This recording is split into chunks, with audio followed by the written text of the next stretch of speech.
What if I told you one piece of paper could delay your move overseas, cost you hundreds of dollars, postpone your wedding, or prevent you from getting dual citizenship? This is something that's happening every single day. Someone submits what they believe is a correct birth certificate, only to receive an email that says your document has been rejected. And here's the scary part. Most people never find out why. So if you're getting a passport, applying for dual citizenship, getting an apostille, immigrating, studying abroad, working overseas, or handling any type of international documents, this video can save you weeks, maybe even months of frustration. Because today, I'm breaking down 7 reasons why your birth certificate will get rejected, how to avoid costly mistakes, and exactly what you should check before submitting your documents. And trust me, reason number 6 is the mistake that I see people make over and over again. And it's one that costs them the most time. So let's get into it. If you're new here, I'm Stephanie McAfee, founder of Stephanie's Notarial Services. I help people navigate document authentication, apostilles, notarizations, and international document requirements so they can avoid costly mistakes and unnecessary delays. If that sounds like something you need, then you're in the right place. So go ahead and hit that subscribe button and turn on those notifications so you never miss a video. One of the biggest misconceptions that people have is believing that every birth certificate is identical, and they're not. Many people pull out the document that they've had for years and they just assume that it's acceptable. Sometimes it is, but sometimes it isn't. There are several versions of birth certificates depending on where you were born and who issued them. Examples are going to include hospital keepsake certificates, certified birth certificates, abstract birth certificates, short form birth certificates, and long form birth certificates. And different agencies may require different versions depending on the purpose. And one of the most common mistakes that I see people make is submitting one of those keepsake birth certificates from a hospital. Those decorative certificates are wonderful family mementos.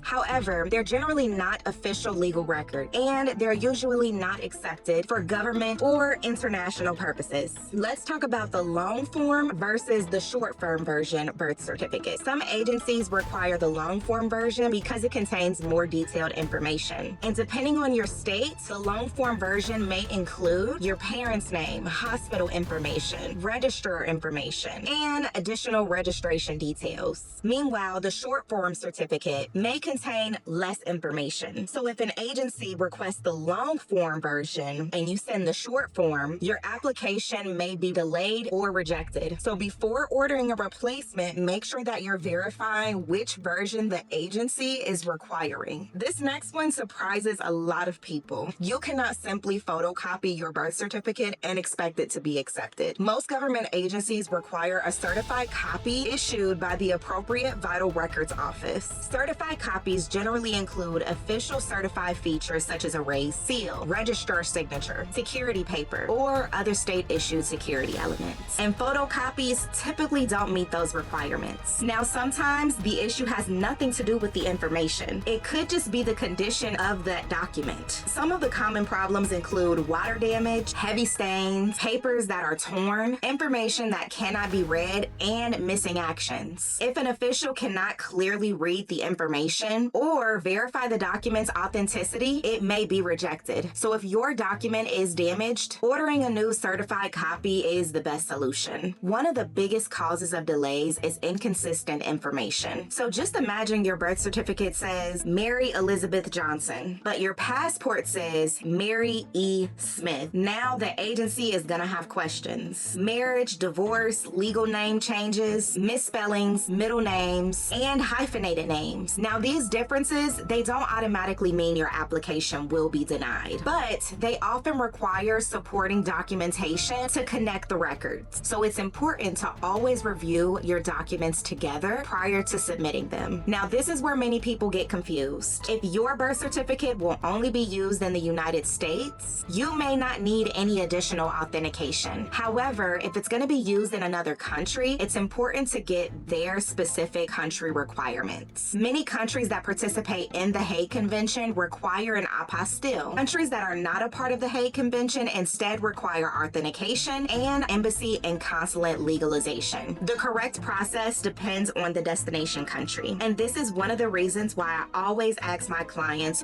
what country is your documents going to? That single answer determines your path going forward. And many countries do require the documents to be translated, but not every translation is accepted. So depending on the receiving country's rules, there may be specific requirements for certified translations or other translator qualifications. Always verify the destination country before paying for translation services. Another mistake is assuming that every state issues documents the same way. They don't. Every single state has its own vital records office, document format, and ordering process. And these requirements can vary from state to state. That's why advice from someone born in Ohio may not apply to someone born in California or Texas. Always rely on the requirements from your specific state and the agency receiving the documents. Before submitting your birth certificate, I want you to ask yourself, is this an official certified copy? Is this the version that the agency requested? Is it in good condition? Does the information match my other documents? If it's going overseas, do I know whether it needs an apostille or another form of authentication? If translation is required, have I confirmed the country's destination requirements? Taking just a few minutes to answer these questions can save you weeks of delays. I hope this video helped you to understand why birth certificates are rejected, and more importantly, how to avoid those problems before you submit those documents. And if you ever had a document rejected, I'd love to hear about your experience. Leave a comment down below and let me know how it happened. Your story can help someone avoid the same mistake. And if you found this video helpful, give it a thumbs up, subscribe to the channel, and share it with someone who may be preparing documents for travel, immigration, dual citizenship, or international use. And if you need help determining whether your documents require an apostille, authentication, or you're just not sure where to begin, I'm here to help. Thank you so much for watching, and I'll see you in the next video. Bye!